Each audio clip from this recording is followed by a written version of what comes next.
మన రక్షకుడైన యేసుక్రీస్తు నామమున అందరికీ వందనాలండి.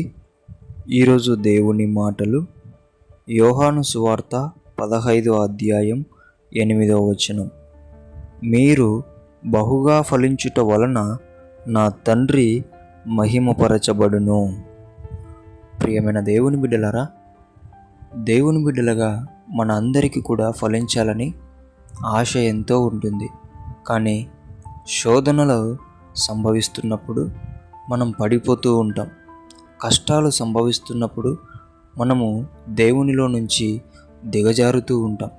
అయితే దేవుని బిడ్డలారా, అలా దిగజారకోకుండా, అలా శోధనలో పడి ఆయనను విడవకోకుండా గనక మీరు బహుగా ఫలిస్తే దేవుడు మహిమపరచబడతాడు.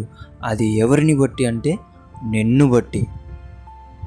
దేవుని బిడ్డ, నిన్ను బట్టి దేవుడు మహిమపరచబడాలి.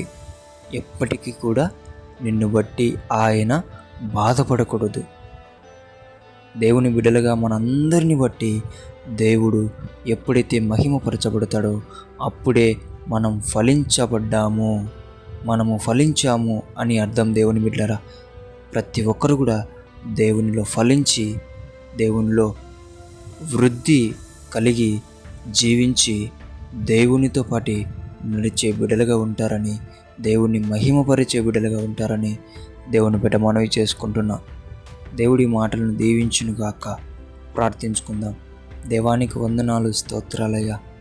నీ బిడ్డలమైన మేము శోధనలలో, కష్టాలలో మేము నీ దగ్గర నుంచి జారిపోతున్నామేమో, పడిపోతున్నామేమో.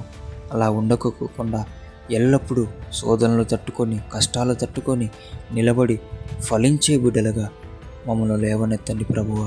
నిన్ను మహిమపరిచే బిడ్డలుగా మమ్మల్ని ఆశీర్వదించండి. యేసు నామంలో అడుగుతున్నాం తండ్రి, ఆమేన్.